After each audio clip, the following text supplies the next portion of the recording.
আমরা হচ্ছে মেনলি কালো পতাকা এখানে তৈরি করছি, সেই জন্য ওনারা আমাদেরকে নিষেধাজ্ঞা করছে।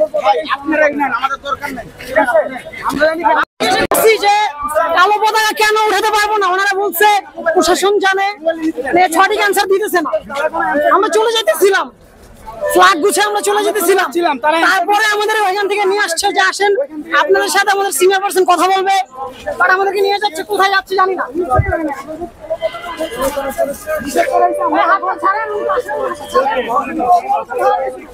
দর্শক, আপনারা দেখতে পাচ্ছেন যে ওনারা বাইতুল মোকাররম মসজিদের এখানে একটি বিক্ষোভ মিছিলের সময় কালো পতাকা উত্তোলন করেছিল। সেই কালো পতাকা উত্তোলনের কারণে এই মুহূর্তে দেখতে পাচ্ছি যে 3 জনকে এই মুহূর্তে আটক করা হয়েছে। তাদেরকে জিজ্ঞাসাবাদের জন্য এই মুহূর্তে 3 জনকে নিয়ে 5 জনকে নিয়ে যাওয়া হচ্ছে।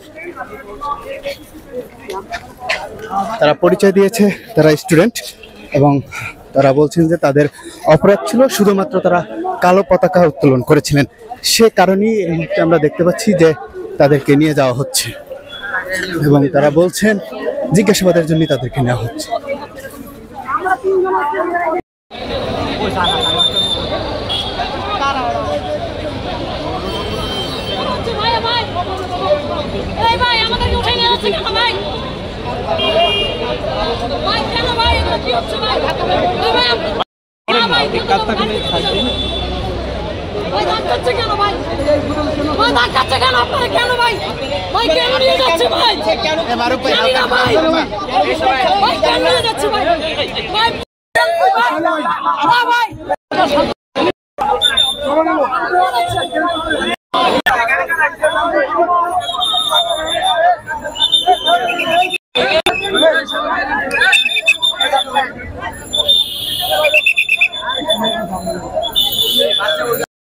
এভাবে না, আমাদের মিডিয়া উইং আছে, আমাদের মিডিয়া উইং এ ওখান থেকে বিস্তারিত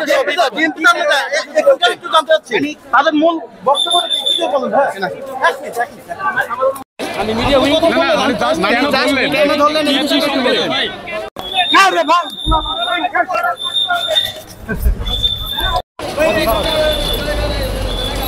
আমাদের যদি কথা বলতে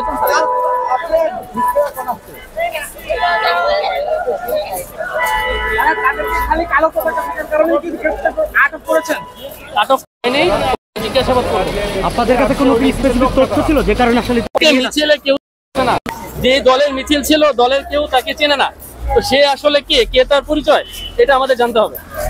দেশের স্বার্থে আমাদের এটা জানতে হবে, জানার জন্য আমরা তাকে জিজ্ঞাসাবাদ করবো, এই কারণে তাকে নিয়ে যাওয়া হচ্ছে। আর এখানে বিদ্রোহ কিছু নাই। কোন থানায় নিয়ে যাচ্ছেন তাকে আসলে? আপনারা কোন থানা? সবকিছুই জানতে পারবেন, এটা পল্টন এলাকা, পল্টনে নিয়ে যাওয়া। আপনারা একটু সহযোগিতা করেন, এরকম করলে